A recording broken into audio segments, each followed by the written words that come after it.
Ashama harka fuunee kabajamtootaa fi hordoftoota ilmaan Oromoo kan YouTube hayyuu baay'ee guyyaa irraa kana barnoota miidhagaa fi bareedaa ta'e tokko asiif achi walitti coccoree isiniif qopheessee dhufe jechuudha. Mata duree walaloo kana gowwaa jedha.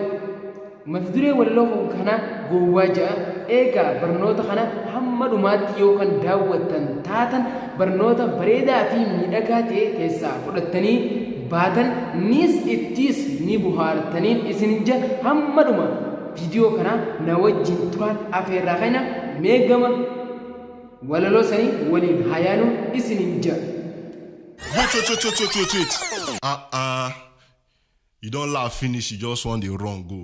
Hayyuu Vine. Press that red button to subscribe. Yes, that red button, press on to subscribe. Now, yeah, press that bell.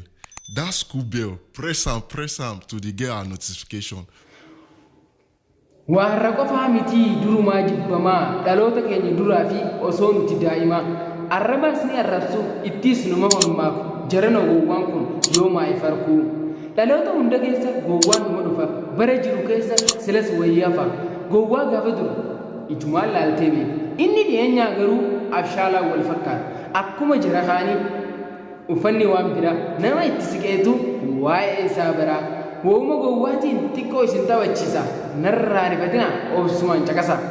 ganda tokko keessa mucaa takkaa jira waa mucaallee miti daaddaan isii duraa haadha isii wajjiin mana tokko galti haatiin isin ergattu taphachaatuma oolti gaaf tokko taphachaa ooltee yeroo galtu galgala qarshii 10 fiddee dhufte ifa harkatti ilaalaa haatini gaafattee eessaa karkattee mucaanis itti himte kunoo akkana jettee mucaa ollaa keenyaa kan warra abbaa abalu isaatu naaf kanne yeroo wajjin oollu kan kana siif godheef ati maal goonaan bilaashtti siif hin kennu hamaadha mucaan sanii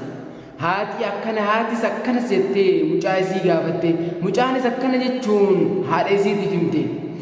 muka tokko jira bakka nuti oollee muka san kori je'ee inni taa'ee na laalee akkasittiin muka koree qarshii 10 fudhee galee yeroo mucaan akkana jettu haati baay'ee aartee akkas jettee himteef akka isiin gowwomte muka koruufii miti wanti inni siif kenneef yeroo ati muka korte san paantii ta'e waan laaleef wulii akkanaa jettee muka hin koriniif inni si gowwomsuu barbaada ati hin gowwomniif akkas jechuun gorsite haati guyyaa dura ammas deebitee dheeyte mucaa sana bira arraas qarshii 10 fiddeetuma dhufte akkuma fiddee dhufteen haadha isii garsiiftee arraas mucaan dhiyoo san qarshii 10 naaf kenne jettee yoo haadhaaf himtu xiqqollee hin qaanfanne haati immoo aartee baay'ee daldaltee nama akkanaa dhaluusiitiif ofumaafuu gaabbite akkana jechuudhaan mijiyyoo gaafatte hin gowwoomniif siin jenne arraas deebitee gowwoomteef gaaffiin haadhaatunis mucaa kobalchiiftee erga kobaltee quuftee haadhaan akkas jette anuma tanaa'u gowwaan aseete akkaan isa godhee dhufe osoo nifi agarte intala tee ta'uu biyyatti silaa hedduu goonte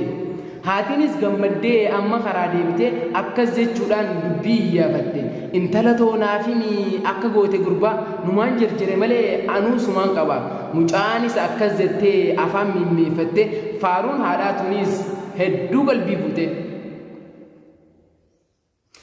inni qarshii naaf kenneef akkaanan muka koruuf akka guyyaa dhiyootti paantii tiyya laaluuf anuu fayyaa hin qabu kaniin paantiin koruuf firraa baaseetiin koreha akka waan laaluu dhabuuf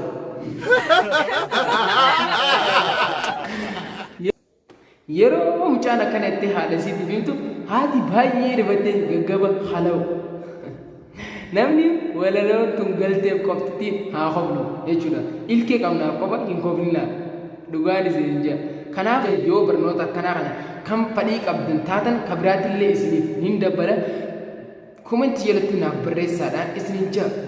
nu wajjin turuu keessaniif galatoomaa ulfaadhaa deebanaa horaa bulaa isinin jaalladha isinin kabaja baay'ee